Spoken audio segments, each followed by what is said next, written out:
Alright, hello and thank you for watching. My name is Kyle. This is my wife Anna. And this is the first one. I'm sure there's going to be a ton of videos on us sharing our journey with you over primarily the last 6 years, but I mean, we're obviously going to touch on more than that, like what led us into what we're doing now, and we'll get into that once we start some of the questions that I've put in here. Basically what led us into full-time RVing, tiny home living, however you want to call it. Through the coming videos, we're going to show you our experiences with that, and answer questions, either your questions that you want to submit, and we'll try to answer some of those, and we'll go through the outlines that we've made. And some of those are going to be experiences with our overlanding, the vehicle selection that we've had, our first off-road impressions, and what ultimately finished out with us deciding to go full-time RVing, and some of our experiences there as well. And since this is our first video, we're going to be trying to work on format. I only have so much equipment here. As you can see, this does not look pretty. Nothing here looks pretty, but it works. Nothing, you know what I mean. So we're working on it. We'll get there. I'm sure we'll figure out something here. So let's just jump right into it, huh? Okay. Where did we come from? Well, we're both from Missouri. Okay. Where? I'm from Independence, and you're from Liberty. Mm-hmm. And that's part of the greater Kansas City metropolitan area. Kansas City, Missouri time. So I joined the military in 2004, April-ish time frame. Went to basic training, went through tech school, and met this lovely lady in November. I proposed to her on Valentine's Day the following year, and we were married by June. So all of that went very quickly. But all of that is to say, our wedding trip was not like a honeymoon. It was a road trip. We started our whole relationship with a road trip. What did you think of that? Well, I grew up driving everywhere. So, coming from a little bit bigger family, we didn't really have the money to fly. So we drove everywhere. So it wasn't too,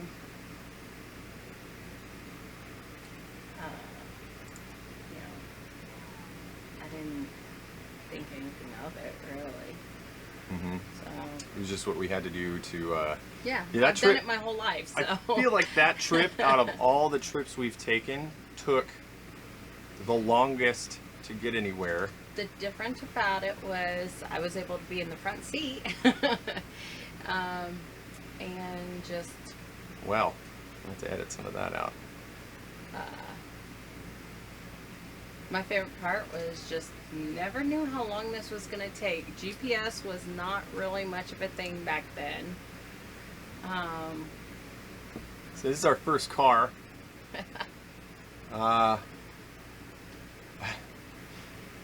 You know, I didn't get paid an awful lot, so a little 05 Neon was all we really had. But this is what we drove from Kansas City to Tucson in about 600 times. How many times did we take leave? I took leave a lot. And primarily before we got married, I flew. But afterwards, we drove probably we at least tried to make once a year trip for about 30 days. Usually around Christmas time was when we went. Thanksgiving or Christmas. But even gas mileage was, we pay $100 to go back to Kansas City. It wasn't a big deal. Yeah. I mean, you filled a Neon up with like $20, so I mean, it really wasn't that big a deal at all. What were some of our issues we had with said Neon? Space. Because right after we got married in June, and we ended up getting pregnant with our first daughter in July. So I think our first trip I was pregnant. We hadn't had her yet, but we had a dog. We had a Siberian Husky, and he was one of those who didn't need a kennel when we went places.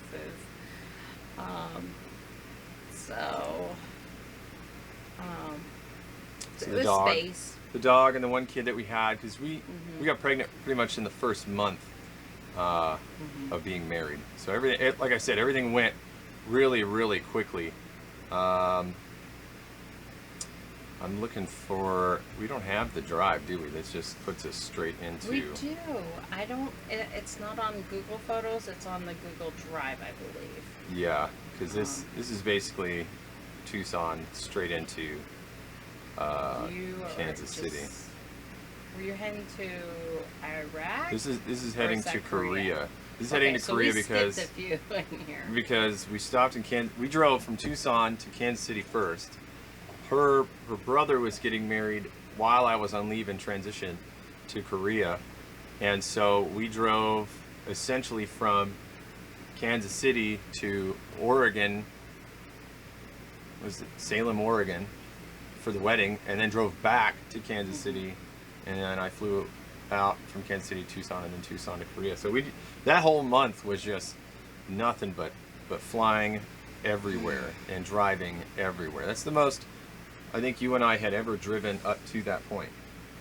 Yeah, because we moved my stuff from Tucson to Missouri, got a storage unit, went to my grandparents' 50th anniversary Right. in Kansas, back to my parents in Missouri, up to Oregon for my brother's wedding, back to Missouri to where you flew out from KCI to Right. Tucson, and then from there you flew to Korea.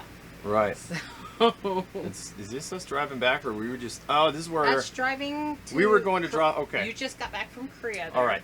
Before I get ahead of myself here, what are some of the benefits? I mean, obviously, gas mileage was a benefit, Oh, a huge of benefit. the Neon. Clutch was. Ugh. You didn't like? Okay, so I no, didn't like the clutch. no but- clutch then. No clutch. I would have to say we had a terrible trip in 2008, around Christmas time. Yeah. We had just the one, Kyla. She was like 2 or 3 at the time. She was 05, so yeah, she was like 2 or 3. So the trip from Tucson to Kansas City takes you through, if you take the route that we took, because my grandfather was an ex-truck driver, and he gave us a truck driving route through the whole area. So we were able to bypass a lot of the normal stuff. Like we never took Albuquerque whatsoever, or any of the interstates. We took Back roads. yeah, we took I-10 into Alamogordo, and then just immediately back road straight into Santa Rosa. So We've always taken there's a back great roads, diagonal yeah. straight up. I guess we have to thank him for that. Yeah, through the street. But what that taught me, I think, was that, and this is a little off subject again, but to, I guess, enjoy small town America. We saw all the little things you just would miss on the interstate through Which, that. Once again, that is how I grew Yeah. up. We went to the memorials, the monuments, and stuff like that, Right. which I absolutely loved Hmm. and still do. Yeah. And then that trip in 08, December 08, dude, we hit a storm in Santa Rosa, like a real terrible snowstorm. And it didn't stop. Like we refueled in Santa Rosa, immediately got on the interstate, and we're taking the interstate up north. And if we hadn't have stayed inside semi-truck tire marks, or weren't staying close enough behind a semi, it was fresh powder, and it stayed like that all the way into Emporia, Kansas. Yeah. So- we're literally tailgating truck drivers so Yeah. we can get through Yeah, because well- there was so much snow, so deep. Yeah. And I don't know how many cars we saw off on the side Our of the road. fan blade to our heater actually froze up. That was in. Once we stopped in Emporia, my parents actually came down to catch us, and turned the car off to get gas, and the fan blades Literally had froze iced up. over, and we turned it back on after we swapped cars, and the whole dashboard was just going to town. So, I mean, I would have to say, as far as benefits to the Neon, that front wheel drive for that trip was a Fact. lifesaver. Fact. Uh, And it being a clutch, I will have to say. yeah.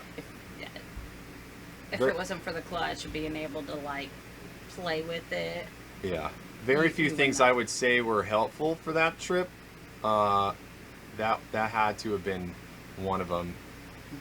Was just having the front wheel drive. All right, so Am I gonna split these up? I am. So we get back from Korea. We're heading off to Germany. in 2010. Yes. Yep, head off to Germany in 2010, and that brought a new vehicle. We kept the Neon though, and we only kept this new vehicle. Want to talk about our little trip to St. Louis?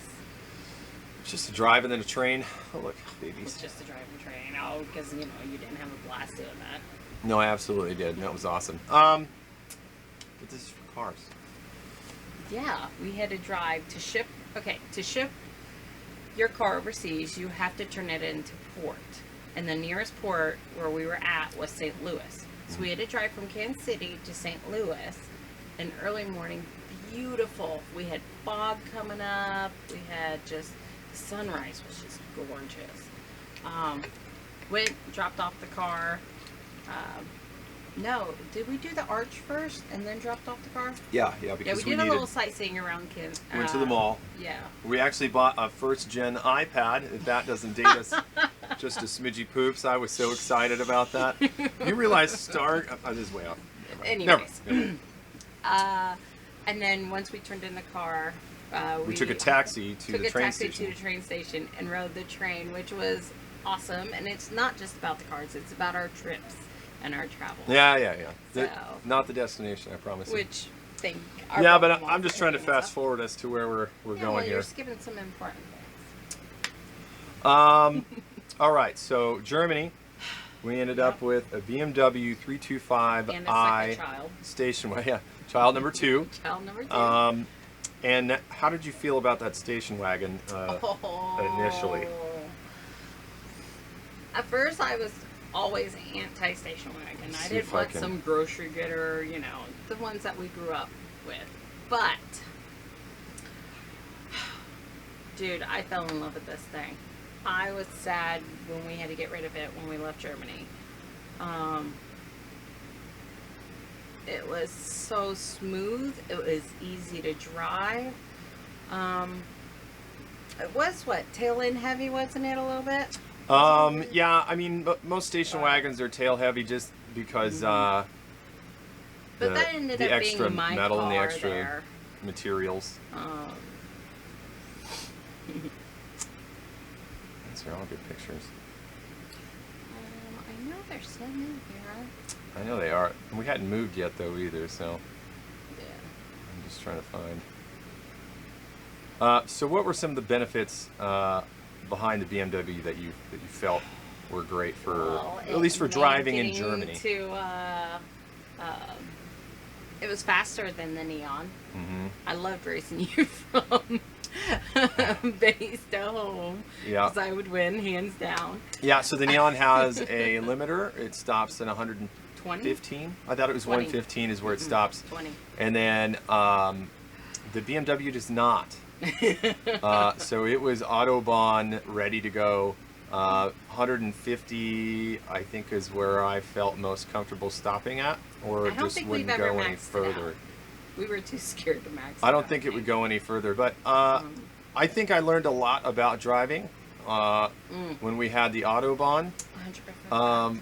I feel like either I matured when we were there, or I just didn't feel the need to speed around anymore or anywhere. Because I think you had the opportunity to drive with speed, yeah, and so it just kind of like, oh, okay, well, this isn't as, it's fun, but it's not like. I am not finding this picture. I will post this picture into the video when I find it. Yeah, because this is 2012, and that's just before I sold it, or after I sold it. All right, so what were some of the cons of that BMW that you would say? Heavy. Yeah, it was heavy. It was heavy. We did have 2 sets of tires though, winter tires, and it had summer slicks on it because it was lowered. It was real racy. It was super nice. It did really good in the snow. Yeah. I've driven home from, where was that? Frankfurt? No. These are Was that the other base? poorly dated. We were at Spangdahl, and what was the other place we went to that had the movie theater?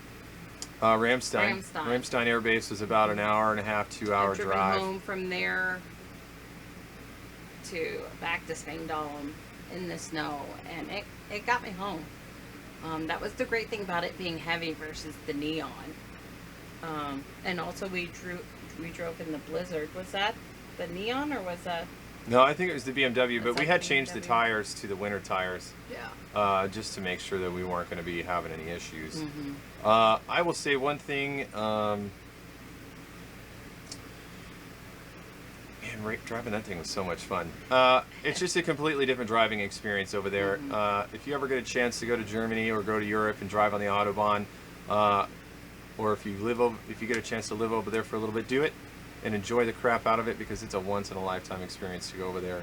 I'm truly going to miss driving over there and going to the Nürburgring, the race mecca of the universe, in my opinion. I don't even know how many times. There we go. It is. There we go. That's a cool picture of it with the winter tires on it. It was fast. It was fast. Manual, super cool. And the Germans, they take care of their vehicles. Like, it has to pass a much larger inspection, not just emissions, but like a 100-point safety inspection. Your e-brake's got to work, the brakes got to work, the engine's got to work. They put it on a machine like this. I have no doubt when they look at your car every year that sucker's going to run for a long, long time. Would we have it here in America? I wanted to bring it back, but we would have had to do some work to it. I would have given up the neon in a heartbeat for it. Yeah. I would have, yes.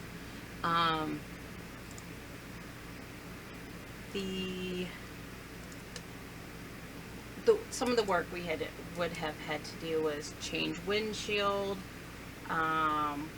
What is some of the other stuff? Can you remember? Some of the other problems we were going to have.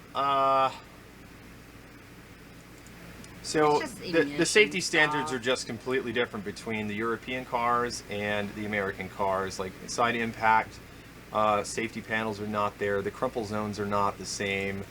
And the glass is not the same. It's not as thick. It doesn't use the same standards. Even though their safety inspections are supposedly, they're much better. I think the major problem here was just that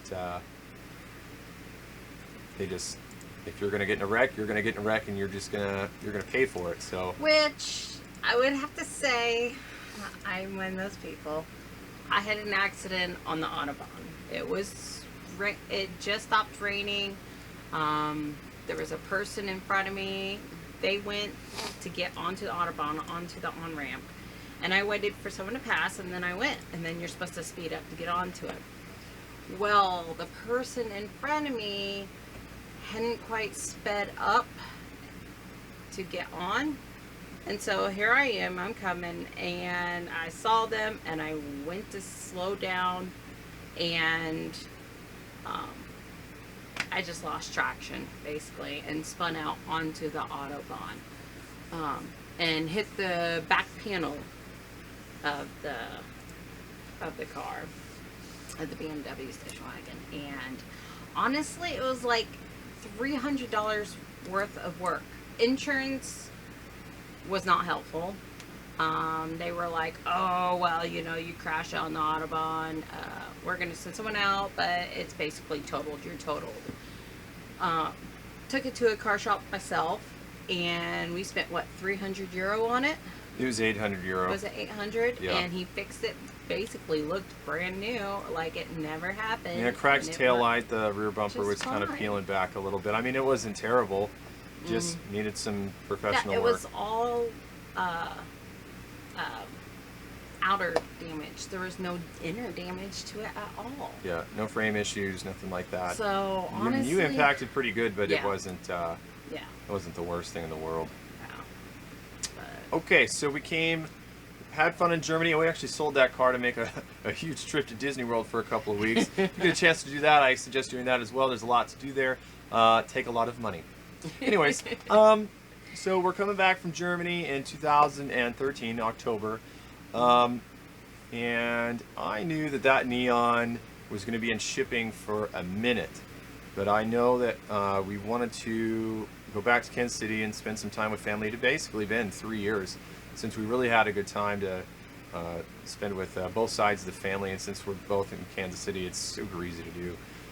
So for the girls, we thought it was important. And so we went ahead and shipped the Neon to LA.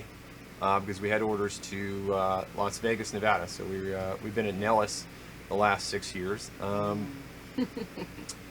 that has its own greatness and reasons why we've changed. But so we picked up a Dodge Journey in Kansas City. It's a royal blue. Right before we came back, we got pregnant with our third and final girl, and we knew we were going to need something a little bit larger for the family. Obviously, still a family that's trying to get their credit better and trying to make things to work. At this point, we've already paid the Neon off. Thankfully, that was a disaster too. So we get this 2012 blue Dodge Journey. I don't have a picture of it right now. I'll see if I can find one. Great for the trip. Front wheel drive only. Really low to the ground. And at this point, we'd had 2 experiences with Dodge vehicles. And the one thing that I will say about Dodge is initial is awesome. Like, very cool initially. And cheap. Yeah, cheap. Good price range. Good price range for people who are looking for a cheaper car but want something nice. But I think the overall resale value shows that.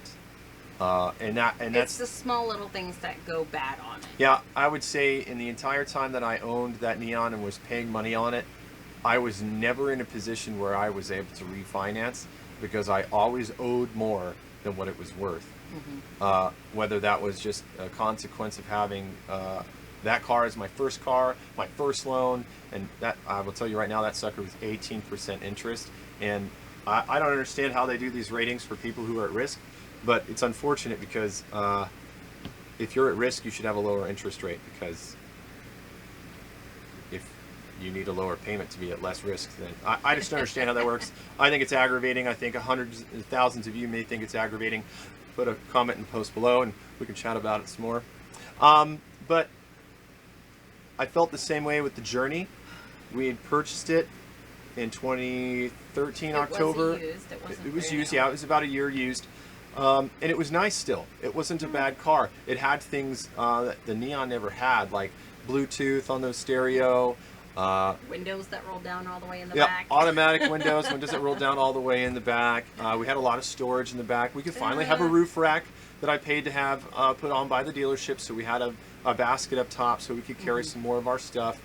And TPMS was a big one for me, because if we're going to travel a long distance, I want to know if we're going to have an issue before we have an issue, so I don't get into an accident with the entire family. Things that you should be concerned about. So we kind of paid a little bit more of a premium again for that. I think that interest rate was like 12%, 10 or 12% for that car, which isn't terrible. But when you're trying to budget yourself and you know that you're coming back from overseas and you don't get paid as much, it's real difficult to try to find something that you're looking for and still live in a house here in Vegas, because here in Vegas the housing market has been crazy for the last 6 years. And I will tell you, it is continuing. It is continuing to grow and continuing to grow. And as far as what the military gives us for BAH, you want to live in a shack, by all means do it. But we chose to live on base. It's a little bit safer and much closer to work and much closer to school. But anyways, we didn't keep that car very long, and that leads us into, I would say, before we go to that, our trip from Kansas City to Vegas. I enjoyed that trip. Yeah, we took our time. We weren't in a rush. We saw things that we didn't ordinarily get to see, because we never really traveled through. Yeah, we never really traveled through Colorado. That's a good one. We'll keep that one. So it was fun to see the snow, especially at the beginning of the winter time. Did we have any issues with that car at the time? No. I don't. The driver's side window, I think somebody left it cracked when it was like a rainstorm or something, the previous owners. So every once in a while it would be a little finicky, but you really didn't notice it unless you drove 24/7. Yeah, overall, it was a good travel car, I would say. But again, it was experiencing the same issues we had with the Neon for whatever reason. Hard down there. It just wanted to depreciate consistently. I ranked him out. Yeah, it just wanted to depreciate constantly, and so Yeah. we weren't happy with it. We knew if we just kept it, it was going to continue to either fail or break, or it just wasn't going to be the car for us. So But it did good. it did. It did wonderful. So I started a new job here in Vegas. Some of the people I was working with owned a couple of Jeeps, and were telling me about their experiences and what they were doing. And they were here in Vegas. It's basically the mecca of the universe for off-road. Anything you need for your vehicle, you can probably get within 2 hours here, assuming it's noon in the middle of the day, no matter what day of the week. There's so many off-road stores here. There's so many, like 4 Wheel Parts is And just they're down the so highway. helpful. Pet Boys, AutoZone, O'Reilly's. That one guy who helped you with the camper shell clamps. Oh yeah, I would love to make a shout out. I wish I had my booklet, but trailer I think E&I trailer downtown in Vegas here was really good, hooking us up with some camper shell components that we needed for the Tundra You we couldn't bought. find anywhere. Or... Right, yeah, they really hooked us up. They've got a lot of good off-road stuff. So if you need like decked drawer systems, if you're looking to put a camper shell on your truck, no matter what type of camper shell, if you're looking for bed bars for the Even rooftop gas tent, tanks for certain yeah, vehicles too. additional gas tanks underneath, or some you can put in your bed, they will hook you up with that. But that goes along with the capability of what you can get here and how close you are to every other off-road opportunity in the Southwest. I would say between Moab, Bryce Canyon, Grand Canyon National Park, especially north rim of the Grand Canyon, My favorite Grand Canyon spot around Parashant here. National Monument, Gold Butte, Lake Mead National Park, Wells? Mormon Wells, just up north of Las Vegas near Gas Peak, Carp Elgin and Caliente was a beautiful drive. There's just so Valley. much. Yeah, Death Valley just to the west. You've got Joshua Tree National Forest to the south, and the Mojave National Desert. And then if you go just a little more west of Death Valley, you're going to have Sequoia National Park, Sequoia Kings, and you keep going north, you're going to end up hitting Yosemite as well. So this place has so much to see and so much to do. But what's crazy is we've seen all of it. In 6 years' time, we've got to see everything there is to see. And so thankfully, we've got orders to go somewhere else. We'll bring that up in another episode and explain to you why that's so awesome. But so I'm talking to these guys at work, and they're telling me all these things, all these crazy things to go see and do. And so we were already in a situation where we wanted to get rid of this journey. And so it just happened to be one day talking to one of the guys at work, and he made comments about a Forerunner.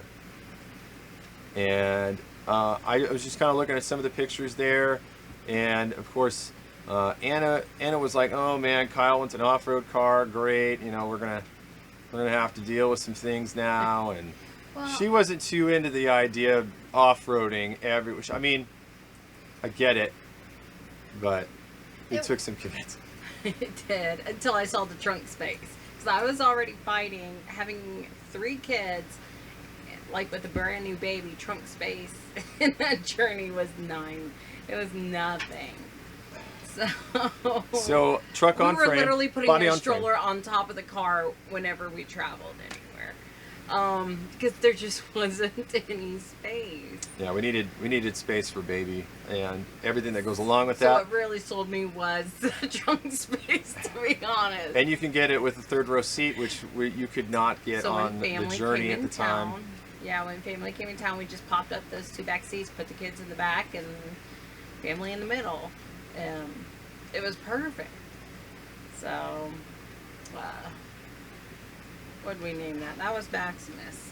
Yeah, the first Forerunner we had was named Maximus. It was silver, and I'm still trying to find a darn picture here. Here's me driving it.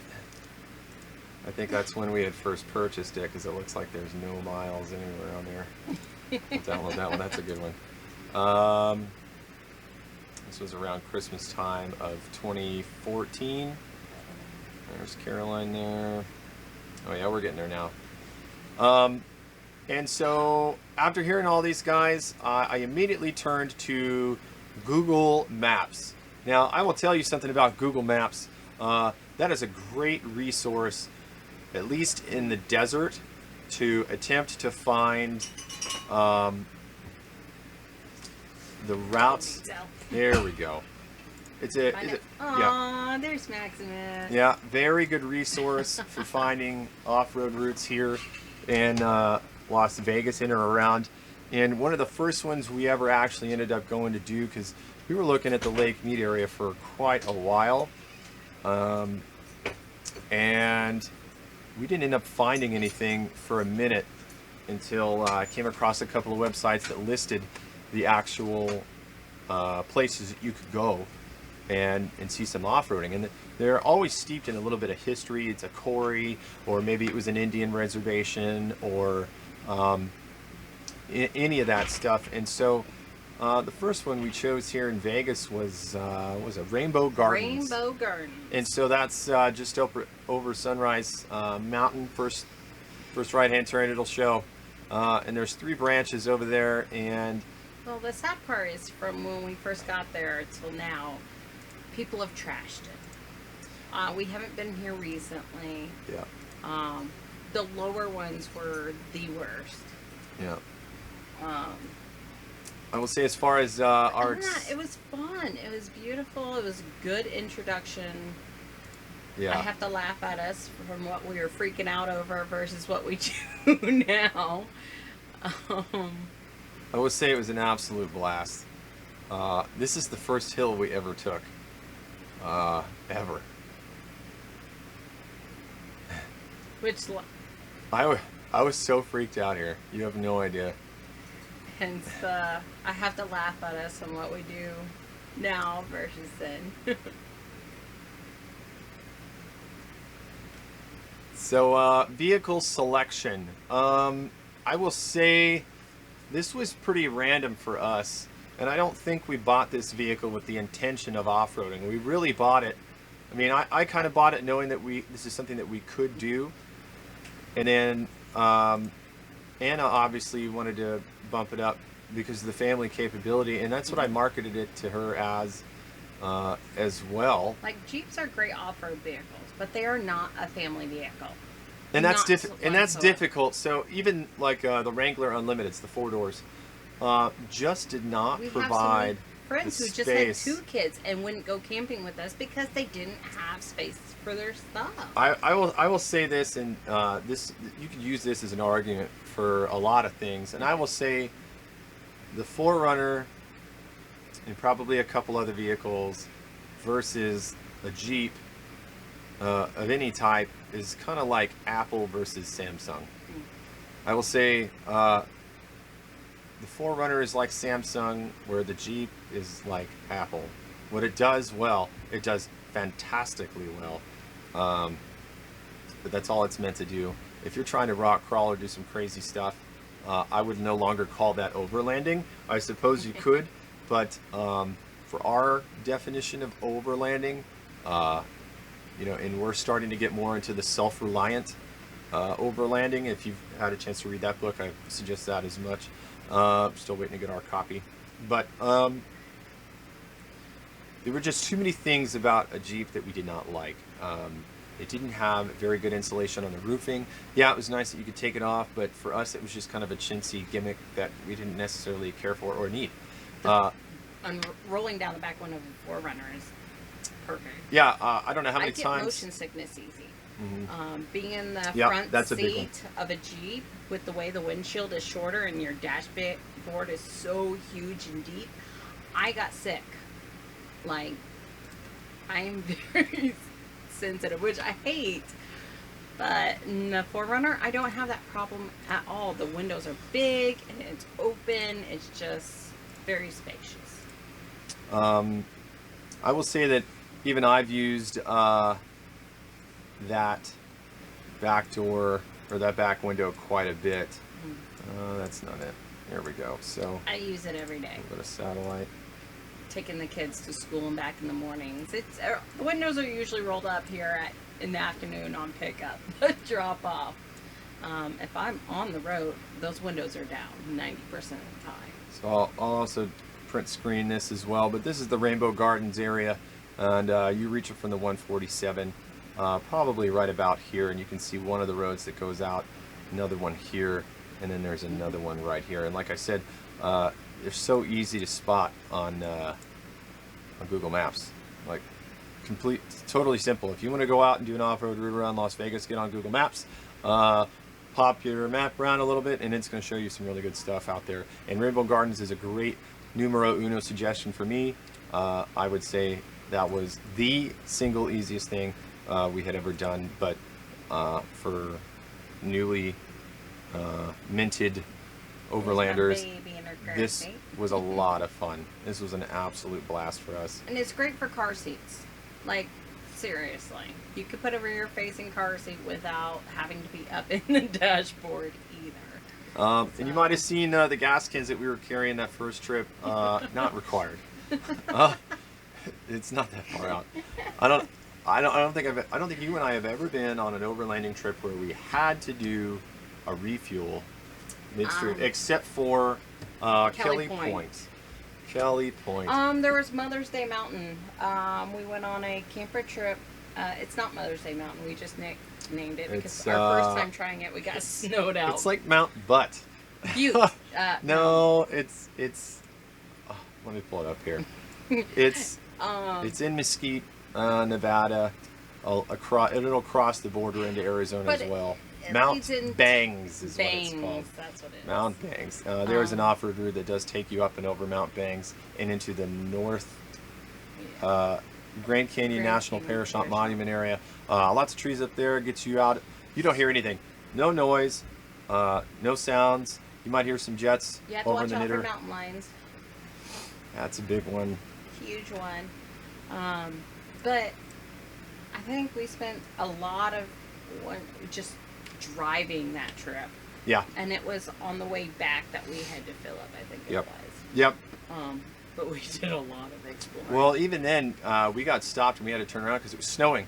Yeah. Up on the mountain, and we hadn't gotten new tires yet. And we'll talk about that here in a moment. But once we started hitting snow and we started hitting some of the trails around here, tires became a big deal. I don't know how many times we plugged those stock tires on that 4Runner, probably that twice was before each. we knew really big on air down. Right. So, as off-road newbies, we did a lot of off-roading and did not air down. See, we didn't understand what exactly that was or why people were doing it. I thought that was just one of those off-road, like, cool dudes, like 4 popped collars. Well, I've got 4 pressured down tires. Cool.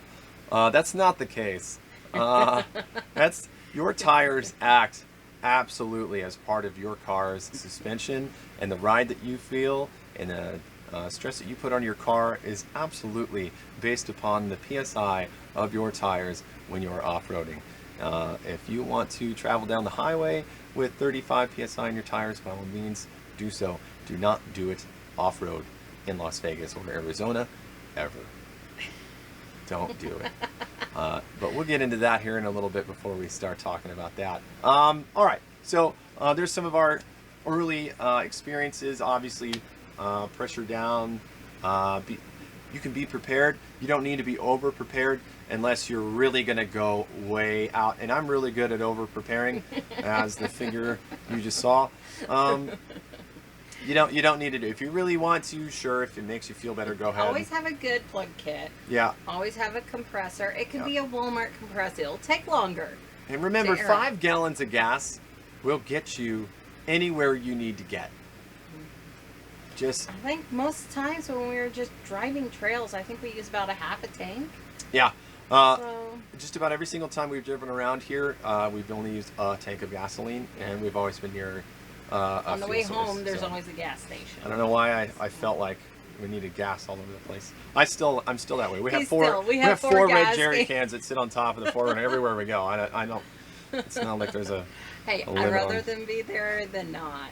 So. All right. That is the one thing I let you be over prepared Yeah. on. All right. So PCS trip we talked about. The vehicle we traded in was the blue Dodge Journey. We selected the 4Runner over a few others. Jeep was in there, and it was real close, specifically because of its capability, stock. But we absolutely chose the 4Runner. Now, I don't think I'd ever look back. Yeah, I don't think I'd ever look back. I think today, having owned a few, I will say the one drawback that Toyota will ever get from me is paint. Toyota, what are you doing, man? It's so bad. If you haven't already, go out to 2 dealerships this weekend. Go to a Toyota dealership and don't look at a car specifically. Just look at a Toyota vehicle and touch and feel and look at the paint. And then go to a Ford dealership and touch and look at the paint. A CarMax will have those. Yeah, it's night and day. I'm telling you, it's ridiculous. Toyota only puts 1 layer of color and 1 layer of clear, and that's it. And they're the crappiest paints you could ever. I don't leaning understand. up against the truck and having, when your dad, when growing up, goes, "Oh, don't paint. Rub your finger on my truck. You'll scratch my paint." No, that never really happened. How many of us? It happens now on his truck. How many times as a kid did you do that to like your aunt and uncle's car, your grandma's car, or your parents' car? Yeah, like no issues with that. If you do that to a Toyota that's built nowadays, you're gonna wipe the paint off. I can show you spots in the car right now where it was like, I didn't touch anything, I didn't do anything, but there's some clear white swirls underneath the black paint. It's ridiculous. It's ridiculous how terrible this paint is. And we'll get into that a little bit later too. So vehicle selection, 4Runner. First off-road trail was Rainbow Gardens. Our second off-road trail was Bitter Springs Byway in the Lake Mead National Rec area. And if you don't know Bitter Springs Byway, it is, I would say, medium difficulty. If you're going to do hard difficulty, I would suggest Wheeler Pass on Mount Charleston, or I wouldn't say that one's a hard difficulty. The beginning is pretty tough. If you're going to head towards Pahrump, that beginning section with all the rocks just slows you down. If you take your time, it's not a big deal. But there are some obstacles you have to steer clear of. You cannot make it up there during the winter without snow chains or very, very good tires. Tested. Made it to the summit. 2 trucks turned around and went back. Had to pass us coming back. We were able to make it up. They were too big, man. You'll find that if you're an off-road newbie as well. There are so many people that go out there. Don't be afraid to turn around. Yeah, not prepared. And the one thing I will give those guys is kudos. They went up there and they had a good time, and they turned around when they knew they couldn't get any further. Don't push it. There's no need to push it, people. You're going to break your rig. You're going to hurt yourself, or you could get stuck. And that's when you will begin to have issues. When you don't have the wherewithal to just stop and turn around and choose to go the other direction. But this here is Bitter Springs Backcountry Byway. This is, I would say, medium. If we were going to rate things on 1, 2, and 3. On Maximus, the 4Runner did not have a lift on it either. No, it was stock ride height, stock tires. We did notice a lift a little bit when we changed over to the BF Goodrich KO2s, and we ran 275 70R17s on that. We bumped it up because I think the other ones were 265 70, and we ran 275 70. We could have gone a little bit bigger, but I wanted just a little bit of a bump up, and I think 33-inch tires was the #1 ticket. Honestly, I don't think I would go much bigger unless you're just getting a bigger rig. I mean, this is really not a lot of point. We've never had an issue where we needed a bigger footprint that pressuring down could not provide, because when you pressure down, it mushrooms your tire out and it's able to get a wider footprint. But especially with the BF Goodrich KO2s, it has a very aggressive sidewall that allows you to get much more traction if you are going to mushroom out quite a bit in an emergency scenario. But as we found, I'm still in love with those tires. As we found later on with the KO2s, was that if you go too far down, you will damage your tires. We found with the weight of the 4Runner and the amount of stuff that we take and the speed that we travel, 20 PSI is really perfect. Mushrooms them out enough. It really makes the suspension a bit more plushy down the routes that we take. And if we really need to, we'll just slow the heck down, and that's good. But we had one where we pressured down to 15 the entire time. And it was a nice ride, I'll tell you that. But man, those tires were done afterwards. They were toast. But No, I think it was the 10.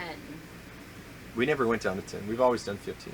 Okay, so stick with 20. Well, we always done 20, and that time we decided to do 15 because I wanted to see what it would do. But I will say the route we took, even though Mount Trumbull in the Grand Canyon Parashant National Monument, Mount Trumbull has a lava rock flow that you can travel down. It's a nice long route, very awesome, very tight, level 3 I would say.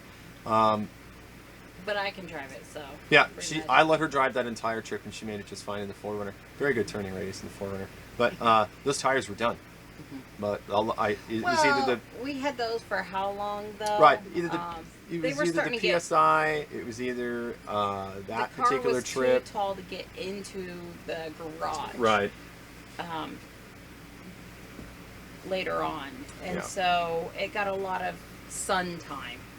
So I was more worried about the dry rot than I really was the chunks in the side of the wall. Let me put it that way. We do Bitter Springs. This is more rainbow. Some more rainbow gardens. It's, Yeah. And then oh yeah, because that was our. That's at Lake Mead. Yeah, that was our Lake Mead.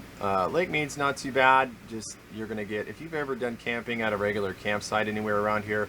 Yep, here it is. Here's some of the Bitter Springs byway here. And I think this was our late night run. So we did a lot of weird things our first couple of runs that we took. Rainbow Gardens was our first experience that we had. And our second one was Bitter Springs Byway. But when we took Bitter Springs Byway, we took it at night because it was Friday and I really wanted to go out there and do it. And thankfully we did Bitter Springs when we did. It was beautiful, but Yeah, it was gorgeous. I think the issue... That's changed too since It we just recently yeah. went on that again. The paths change around here a lot. I don't know if anybody else has experienced that, but the paths change an awful lot in the desert between Apex and even Bitter Springs well, we had a here. lot of wash here lately, this past year, and it flooded and washed away a lot of stuff. Where's this? Was that Bitter Springs? Yeah, that's on the other side of the mountain. All right, I'm gonna download that. All right, so Just before we got chased by that group. Of that was our bees. second. Some of the tribulations we've talked about already, learning PSI, learning. So the 4Runner, and I'm gonna tell you this right now because I am so angry, or not. I'll save that for the next one. Some of the tribulations we've had in the 4Runner obviously was we needed a lift.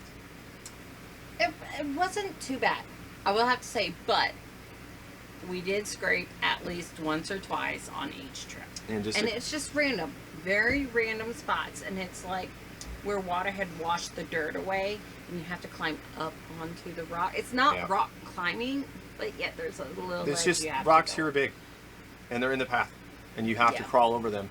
And if you don't have a lifted vehicle, now the 4Runner has a very good clearance already, but a 2 to 3 inch lift Perfect. will really do wonders for the longevity of your vehicle. Just gonna throw that out there. I have smashed some rocks. I have smashed them, destroyed them in that 4Runner. But we did trade in Maximus, the silver one. A couple years later, I fell into one of those traps where the dealer's like, "Hey, yeah, you know, you should. We'll buy your 4Runner back and we'll give you a new one." And I was like, "Well, that's great because I didn't buy a good warranty. I didn't buy a good. I didn't get one of those service plans that I really wanted." And so I kind of saw that as an opportunity to get the lift, get a new one. So because we were reaching 30,000 miles, and to kind of roll into a better plan. Bad idea. Don't do that. You're an idiot if you do that. Please do not. Don't click that. Whatever you do, don't do things like, oh, this is a good one too. This is also back in Bitter Springs. A little bit of wheel articulation here. With those crappy tires. the crappy tires. We ended up buying a red 4Runner after this silver one. Ruby red. And we love our 4Runner now. We absolutely love it. The lift was superb. Even though it's a spacer lift, I asked for something else and they gave me a spacer. But even with the spacer lift, we're not Bajaing our 4Runner. We are a family. We have a lot to carry. We do not have a trailer yet. In fact, I'm probably going to look at the Smitty built Scout as our next trailer, just so that we have something where we can legitimately carry some of our extra things that we need with a larger family. And anybody with larger families out there that does try to get out and go camping, we do it all the time. We have completely filled our 4Runner roof rack. We have a Baja rack, roof rack from front to back that we've completely covered. We have a rooftop tent from CVT. We purchased that back in 2015. Yes, 2015 is when we purchased that. With the silver 4Runner. With the silver 4Runner, right? Because the silver 4Runner had all those attachments on it. Yep. Thank you. Keeping me on track here. And I'm going to point this out as well. We bought a razor as well. And as you can tell, she loves that idea. But I think the one thing that this taught us at the same time too was how to off-road without feeling like we were going to mess up our car. Because all we had was that 4Runner at the time, and we're off-roading in it. We were overlanding in our only car. And we were able to take this razor out and beat it up. We beat it. Because we babied the 4Runner Yeah. a lot, Yeah. to where, because it was our only vehicle at the time. And there were a lot of times we had to turn around. When normally it could have made it, like, without even thinking, but us being paranoid. Yeah. But having the razor, I will admit, was fantastic learning. Yep. And we do have this rule where if either one of us feels like it's just a scenario where we're not supposed to be doing this right now, we're not going to do this, we stop. We assess the situation, really. And most of the time we've turned around. I don't think we've ever stopped ourselves and said, you know what, let's keep going. It's always been, nope, this is bad. Let's go and turn around and just be safe. And we even did that when we went up Wheeler Pass in the winter time when we had the snow chains, because we got to the peak, and then the distance from the peak to Pahrump is so far, and it was snowing, and more snow was coming in, and more weather's coming in, and it's getting dark. We barely got up there. Yeah, honestly, yeah. 100%. If we didn't have the snow chains, we would not have made it to the peak. And so we were probably in better situation to continue to Pahrump than we were turning around, but at least we knew what we had if we turned around. We knew the terrain. And we already made the trail. Yep. We were the first ones up there, so there was no, like, previous tracks. Yep. So we had to make our own tracks. So. Just to get to the peak of the mountain. So all that is to say, we load our car down completely. We use every bit of that 1,200 or so payload capacity to its fullest, if not more. We probably overload this thing way too much, all the time, non-stop. And that isn't to say that you should. And the more research I've done here recently says that you should not overload your vehicle. And some of the other issues we've been running into as well is that Toyotas don't have a very good payload capacity, but I can't tell you right now that I've really done the research on anything else that would. You should say that. Which one? This one?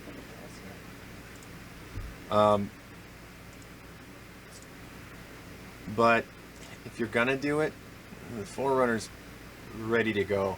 The gross axle weight rating will support whatever you're going to put on it. But later on, you may end up with hub issues. So please, please, please, please, every time before you go out, look at your vehicle. When you come back, look at your vehicle. Before you get on the trail, look at your vehicle. When you go to air back up, look at your vehicle again. Be very, very mindful of the loads that you are placing on your vehicle, and be very mindful of that every trip that you take. We have never run into an issue. That doesn't mean that we will not run into an issue. Here, this is a perfect perfect scenario to show you what you should not do with your 4Runner, because I've done it all. It got us there. But yeah, we usually have like a rooftop tent fully loaded because there's 3 kids and us and a full-size dog. We have a Siberian Husky, so. Well, this was here it and is. we put everything in the back. You know, that was the one where our snow trip and we had to turn around. Yeah, let me go ahead and click. And here recently we bought a canoe. So we have put the canoe on top of the tent, which is on top of the car. Yeah. It looks awesome. It looks awesome, and I will find the photo here and post it on here. She is crouching. Let's put it that way. Pretty bad. Any rack that you get is going to have a static weight rating and a dynamic weight rating.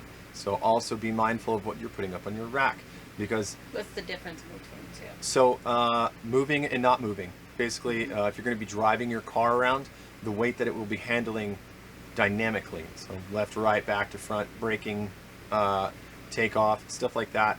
Obviously, it can take an awful lot of weight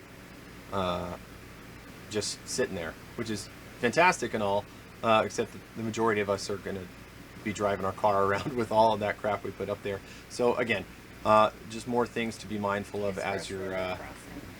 This is the Carpelgan Caliente trip. That was a good one. I do not suggest that you ever disobey or not obey the law. Oh, this is a good video. I like this one. It's one of my favorites. It's so good. It'll load. I'll wait for it to load.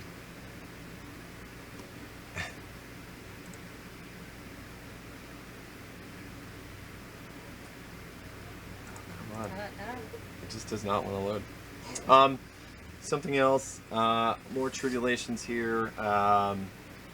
The plastics inside of a 4Runner. If you were going to get the third row seating in a 4Runner, the plastics invade the space a lot. I mean, I'm talking a lot. So much, in fact, that here recently we've actually removed both left side plastic from the car. We've also removed the third row of seats completely and the cover that came with it, and we installed our own do-it-yourself drawer system. Well, we'll probably upgrade to a better one. Yeah, she needs all. I just wanted to take some video of us doing this. Downloading this video.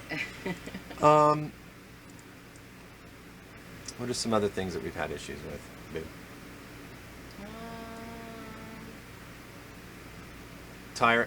I'll say tires again. Like I said, we had to plug those first ones a couple of times each. And if you're going to go out in the desert here, our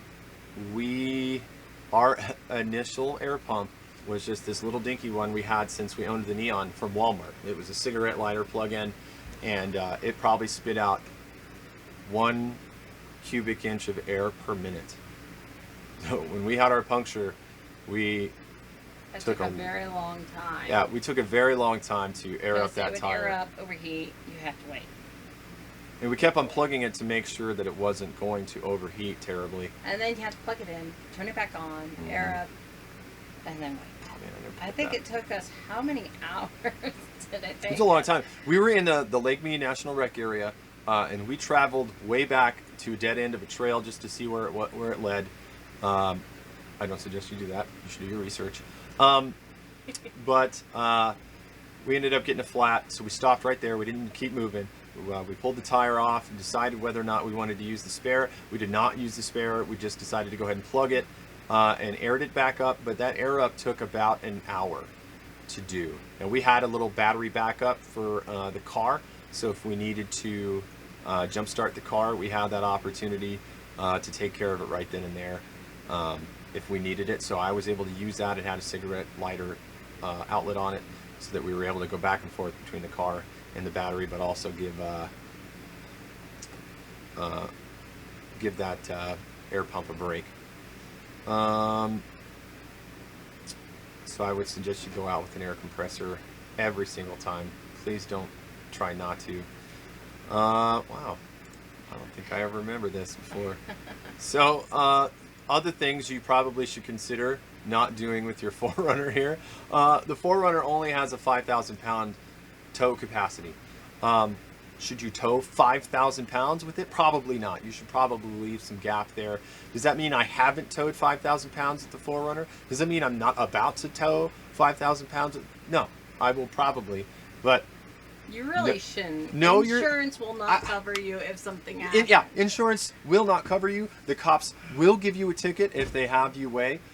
Those aren't jokes. Those are things that will happen to you. So please abide by the stickers that Toyota puts on there, or that your vehicle manufacturer puts on there, because those things are absolutely 100% true. Oh, here's something else that you probably shouldn't do. I'm full of these things, okay? Listen from my mistakes and don't do them. But it worked. Lord. All right. I think we're done with Tribulation's first mods. Obviously, we had the roof rack that we put on there from Baja Rack. I think that Which was... you still haven't come across a picture yet. Yeah, I'm going to get there. We're going at the pace of the pictures, if you hadn't noticed. What else? Here's us loaded down with the Razor. And since we're on this subject just for like 5 seconds, Razors are prone to fires. Make sure you get your recalls done. Do not put fuel where it does not belong. These things catch fires. If you type in fire and Polaris Razor, you will find 6,000 of them online, and they will burn to the ground. People have died. Please just be careful where you're placing your jerry cans. Don't do what I do. Okay, I drive that sucker like a race car, and I leave jerry cans on top.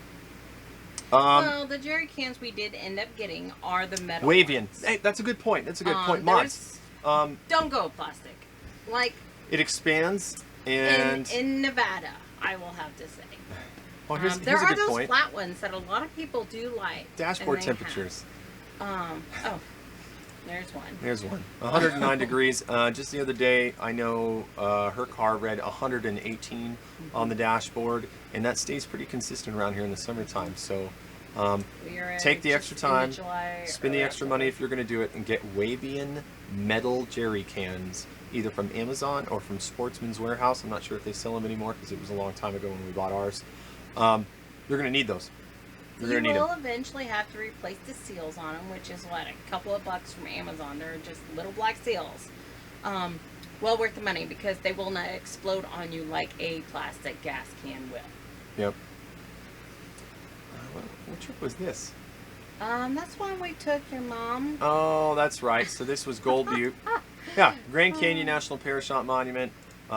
This is a wonderful, wonderful place if you want to come out here to the northern portion of Las Vegas. It's that introduction to off-roading for your mother when we didn't have, we thought we could get to the river, and... Lake Mead has lowered a lot. I'm just going to end it there. That's a whole nother subject in and of itself. We will not discuss any further. It was very bumpy. All right, so I came back February 2016. I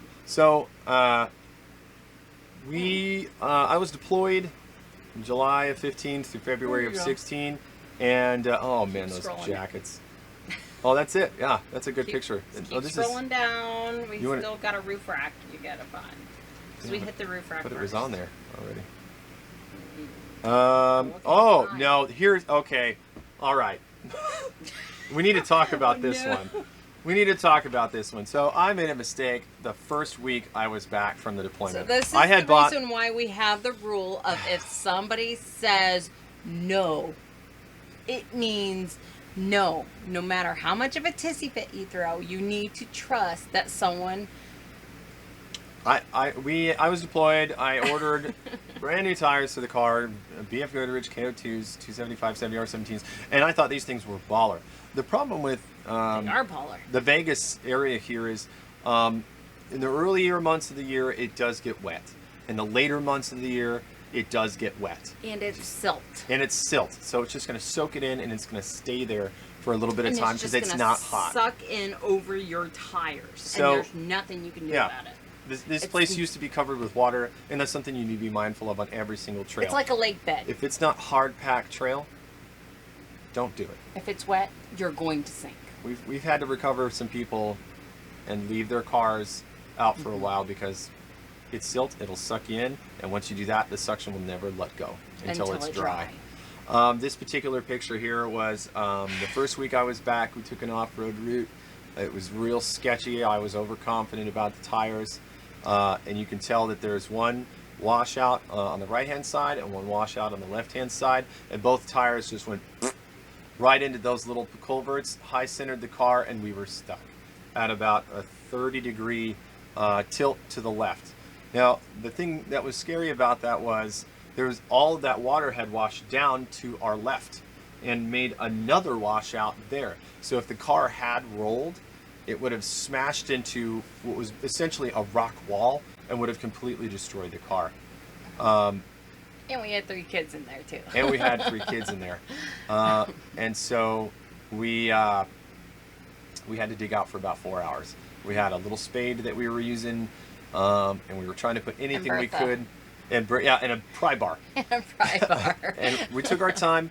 We realized what we needed to do was fill in basically the empty space with dirt, and then have the car come down slow and easy so that we could pull out. We took our time doing this. A lot of time. We didn't have time for pictures. It was warm. We were sweating, but you get yourself into a situation where you're by yourself in a recovery.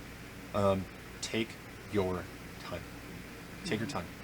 Look at what you need to do what you need to do, talk to each other. You're going to be upset, you're going to have a fight, you're going to have a couple fights, you're going to scream at each other, but if you do it right and you assess the situation like you're supposed to, you will make it out like we did, almost each and every single time. Or if you know that you can't and you need help, get help. Call somebody on the phone, and that's something else to be mindful of out here too. You get out into the desert, you don't have cell service anymore, so choose your providers wisely, or just splurge on that sat phone. And I suggest it's not DeLorme anymore, it's Garmin InReach. That device is very fantastic, very good monthly rates that anybody can, I'm talking like $20, $30 a month just to have this thing and make a couple of text messages to your buddy to come out and help you. I mean, that in and of itself is absolutely worth And you the don't pain. have to have it every single month. You just go, hey, just when you're going to go out this month. And then it just, all right, here's your Yep. month. It comes And with then- maps too, so you can map yourself. If you pay for some of the more exuberant plans, your friends can even track you on the map online. So that way they can take care of you in the event that you do text them like, hey, I need help getting out of this. But every time we go out, we always give somebody our route or the estimated route because we like to explore a lot. But our routes and what time to expect us back. If we are not back by this certain time, which we usually give us a few days extra, come help us. Because if we're not back by the time we give you, then there's something wrong. There's something wrong. Yep. We got stuck. We're out of signal. We couldn't walk. Whatever the case may be, that's our rule of thumb, and that's what I've told all my supervisors as well. Always give somebody a heads up where you're going and when you're going to be back. Rack, amazing people. They allowed us to put it on in the parking lot of their warehouse. Oh my gosh, I was so skinny then. You come back so skinny from deployments. That lack of home cooking is what it is. Yeah, that's what it was. Oh, is that a video? Probably not a video.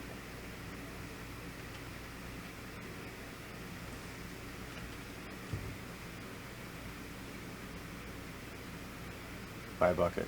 Buckets are awesome. Toilet, step stool, tool holder. Our Silver 4Runner did have a sunroof. So we did get the one with the moonroof pop out. Moonroof so pop if we wanted to come out the moonroof or utilize the moonroof, we could which not is have great that for part. panoramic photos. But we aren't a huge fan of sunroofs anymore. But we got the insert that goes into it. You can get them full length as well. You don't have to get the one with the moonroof insert. You can also get mesh as well. If you're not really looking at spending a whole heck of a lot of money, the mesh is pretty good too. But I'm almost leaning towards that mesh for like grip wise, because bungees trying to find space to bungee you're gonna have some issues with the bars. I've enjoyed the bars more because I think they're more sturdy, but they pinch easy. So most of the rooftop temps now pinch onto where they're going to go. So you really need to be mindful of how much pressure you're actually putting on the bolts when you're installing accessories. But Baja's done really good with their attachments. They're rounded on the ends, so when it does go around the bar, it's already rounded, and it's the tool itself that's going to bend and flex, not the rack. So when you use the right tool for the right job. Right tool for the right job. So that trip, we ended up already having the tires on there before I got back. We stopped at San Diego to pick up a Baja rack, and then when we finally made it to Oregon, Bend, Oregon, we stopped by CVT. I called them beforehand to see if there was any lead time I was going to need before ordering, and they were real good at telling me that there's nothing special I got to do. That was when they were first starting up. Yeah, this is back in 2015. When they weren't as popular. Right, February of 2015, and they were honestly, as far as I can tell, just really starting out. This is this location here. They're no longer here anymore. They've gone and moved to a couple of different places. In bigger locations where they can actually facilitate a lot more. There's still definitely one in Oregon, though. Yeah, they're still in Bend. But they hooked us up with a wraparound awning. They hooked us up with our basically queen-size rooftop tent, and they helped us install it right then and there at the store. In their shop. Like, they let us borrow tools. It was fantastic. They helped us with, like, okay, which way do you want it coming off the car? Okay, then you want your rails facing this way. And, you know, very hands-on, very, like, they let us do it, but yet they were right there. They were there to assist us with anything that we needed. Question-wise and everything, they were spectacular. All right, any more mods that we did? The jerry cans we talked about. Baja Rack sells all the attachments for that, so if you need jerry cans, ladder, shovel holder, any of that stuff. If you want to get the Yakima attachments, instead of mounting everything just straight to the Baja rack, you can get tent lifts so that you can just mount it to those tent lifts as well. And I think those are a bit more sturdy as well. But then again, I don't like having a lot of weight up there, so I don't normally do that stuff. And I think we got WeatherTech floor mats, and then we got the front mustache, the rock and chip deflector for the 4Runner as well. I'm not sure the benefit that has. I have mixed feelings about the rock and chip deflector. I'm not 100% sure that really does anything. I've had more stuff hit that and then smack my windshield than really protect the car from anything. But I guess it protected the paint, that crappy paint I was talking about. So I guess if that's what you're going to be looking at, the then silver you didn't notice it was crappy paint. It's when you get the other paints, the darker paints, when you notice it. Like I honestly 100% didn't notice with the silver 4Runner. Yeah. Well, so. I guess that can lead us straight into 20. Yours is a 2017, right? Yes. So we're going to fast forward here to June of 2017. There's some more of the car again. So I've tried to do a couple. That's a good point too. We'll talk about that as well a little bit. We had done some modifications with the rear bumper and the wheel arches on the 4Runner. We were able to peel everything off, and I used I sanded everything down. I basically made these things look like they were out of Borderlands 2, and painted them with the Rust-Oleum truck bed liner paint. It looked fantastic. It was my first foray into doing it. My buddy had given us some rolls of plastic that we were able to lay down. Really took our time, a couple of days with this to sand it. I even sanded by hand in areas that needed to be sanded, and then we painted as we needed. Did I download that picture? No. And we made it look fantastic, and then reapplied it back to the car. The clips were hard to get a hold of, so make sure you get clips before you end up trying to do a project like this, because man, is that difficult to track down. You did the back bumper, which there's differences between the Rust-Oleum truck bed liner and other products like Line-X, Rhino, or Raptor. It hurt your knees when you were on it. I will say it's like sandpaper once you apply the Rust-Oleum. So it might be a protectant, but it's also a really terrible sandpaper that will stop you and your body when you need a shortcut around the car, whenever you touch it. With me, I'm only 5'1", so I have to crawl into the back of the car to get things up against the seats. So if you're okay with that kind of stuff, by all means, you use it. Use it. When I was done with it and we had everything fully installed, it looked amazing. It looked nice. It looked really, really nice. But that's because I took my time. Other than my knees. My knees were pretty tore yeah. out. But I'm also posting some of these pictures on here too, because maybe you're wondering about what's underneath of these bumpers, and there are little air vents underneath of that bumper that go into the cab. So if you're looking at doing some water crossings, these might be areas you might consider plugging up, unless you want water entering. Really don't know too much about water crossing yet. Right, we haven't done an awful lot. We haven't put air breathers on anything. The most we've crossed was like that. That one wash was a little bit. It went up to the rim at least. Yeah, here's a good one of me sanding, and then almost cover your mouth. I'm gonna go ahead and just put the finished product on here. There we go. That's a good one. Yeah, that does look good. Okay, moving along to other mods. I think that pretty well wraps it up for that one. For mods on the white one. And real sad because we pretty much just traded this sucker right in after all that stuff. I really fell in love with it. Like, I was sad when he traded it in. We were discussing making this our forever car, but this is what the red one looked like once we swapped over all the stuff. And it does, like, if you go to Centennial Toyota's Google Maps page. Did they move over the roof rack, or did we? No, we did. Okay. Remember, we did it at the house. But they took our tires off for our silver one and put it on. Yeah. So this has the dualers on there, which I don't suggest. And actually. Yeah. See, that's the tires that it comes with. Yep. And then the other picture has the tires, our old tires from our silver one. So you can just comparing the two, you can see how aggressive it is, just the tire. But I will say, when we had the new red one with the dualers, it was peppy. It felt peppy, like a new car should.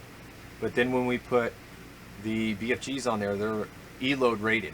So they're very, very thick, because we knew we didn't want to be messing with stuff off-road. But that also means that they're very, very heavy.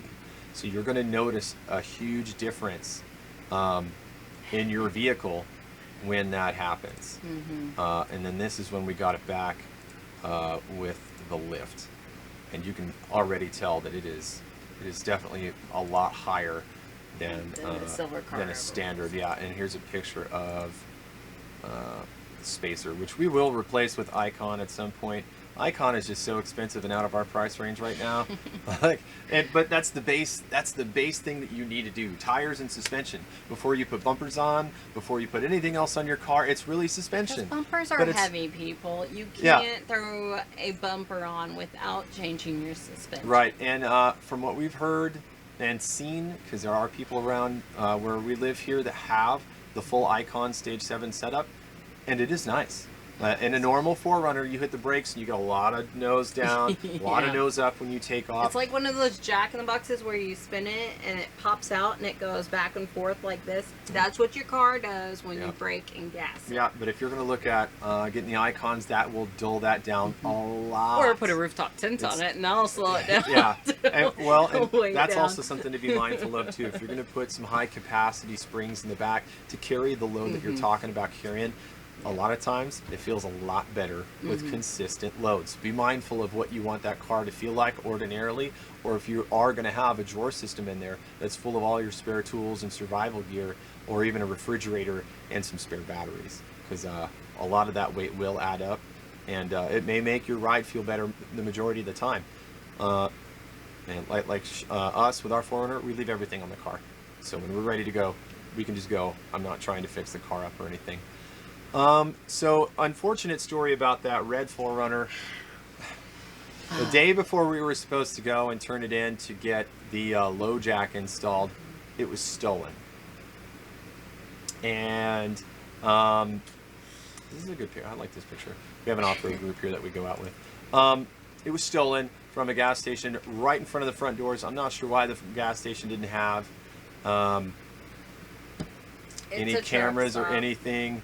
I'm not going to tell you where it is because I don't think it's the people who works there's fault. But lock your doors, take your keys. Don't leave the valet key in the center console. Don't leave the valet key in the center console. We live in Vegas, so if when you go to a I hadn't done that, you leave the valet key in the car, so you give it to the valet so that you can keep your car keys. And the purpose of a valet key, it keeps it in first, and it can go, what, 50 miles? Yeah, it only goes so fast, and you can only go so far. And, oh, here's another good one, 117 degrees. With dust on it. With dust on it. So, yeah. So it got stolen. Take care of your stuff. And we were up there to replace our CB radio that we had. We were having issues with it on the trail. I think I had shorted it out. And so we went up there to get a replacement. We got the Bearcat A80 SSB, single sideband. And came back out. It was gone.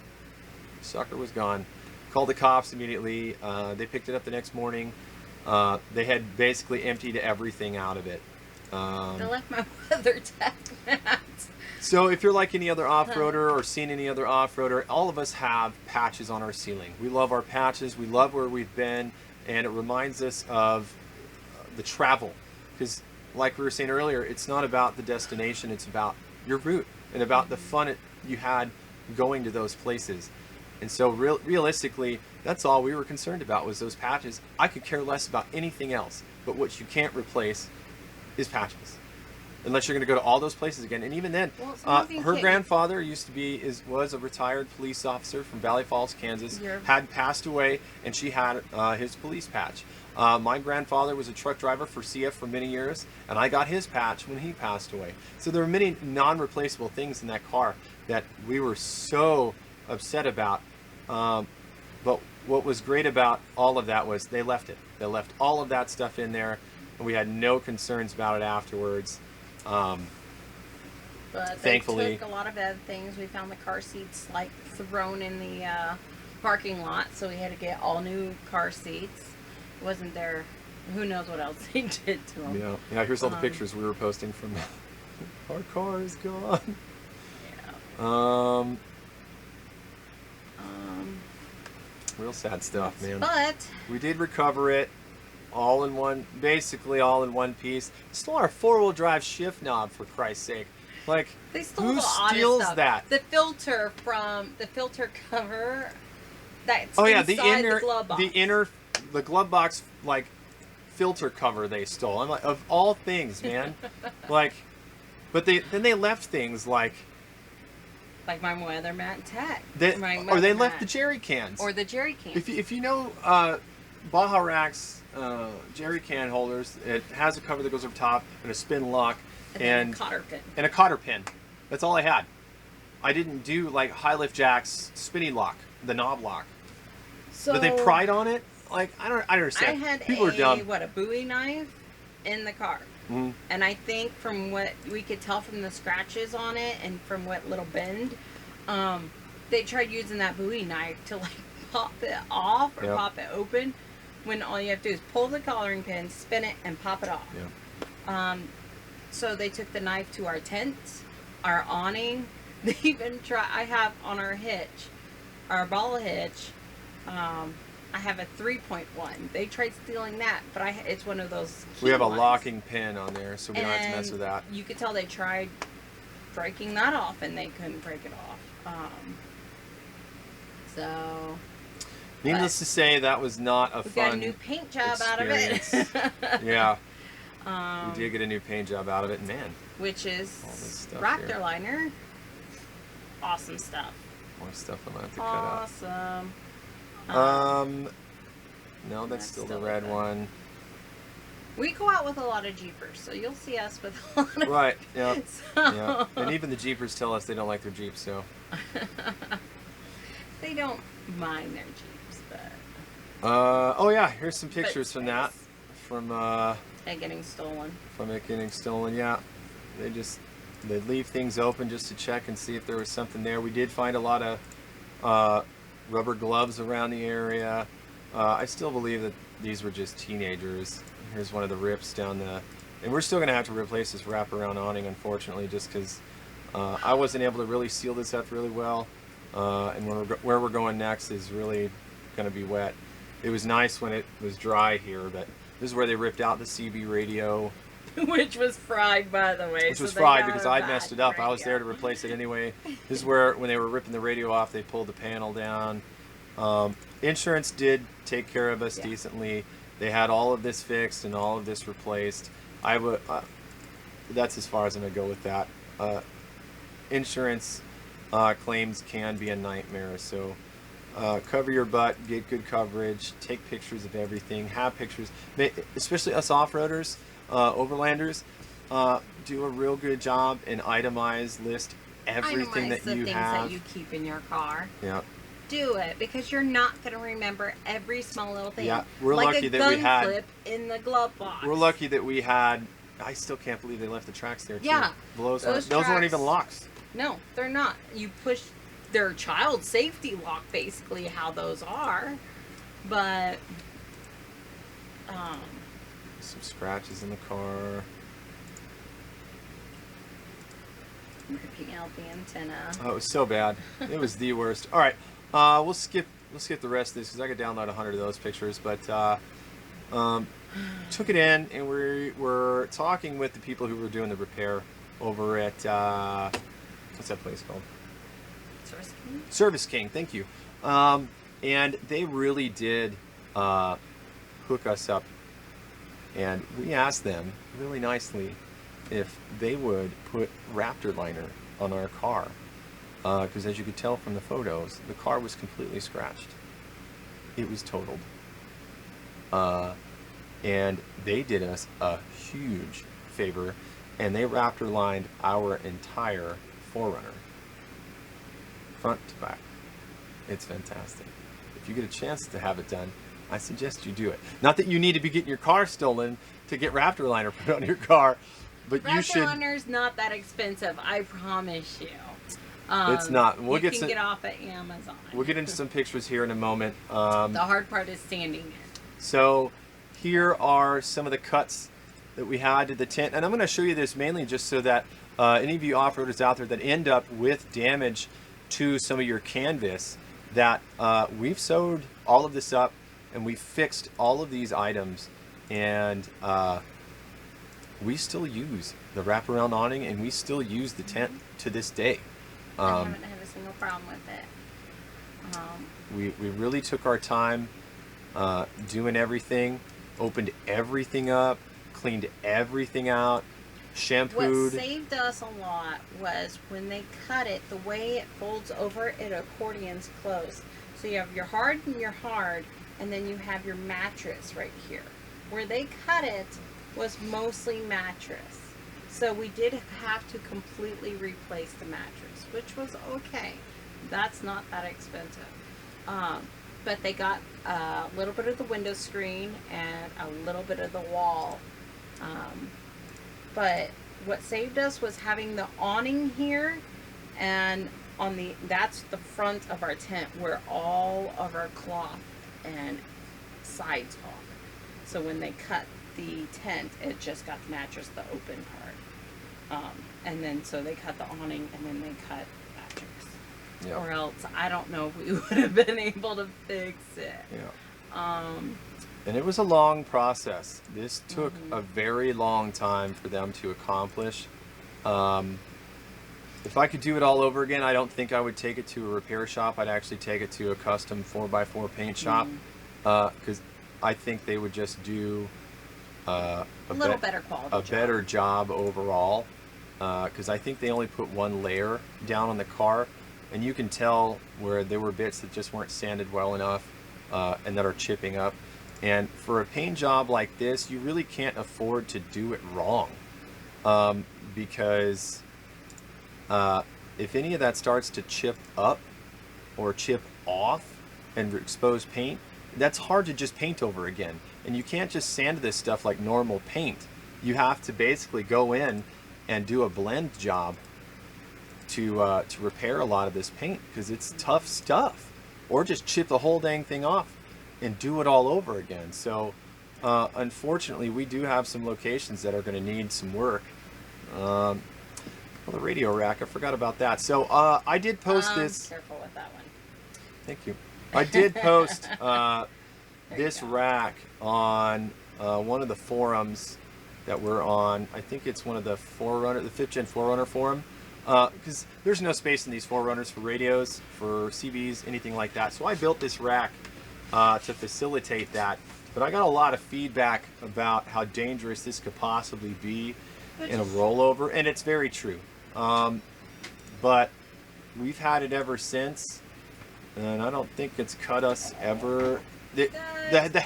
Got my hand every now and then. Yeah, the head space in these Forerunners is weird too. So if you were in an accident, I don't foresee this being terrible, but this is absolutely covering some safety gear here. If the side curtains blow, I really don't know what would happen, and that's a concern. So I mean, but a lot of people mod their stuff the way they're going to mod it. There's really nothing you're going to do to get out of that. But yeah, this has been our journey here into the Forerunner. That's a good picture of Vault Guy there. I don't think I'm dashboard recording anymore either.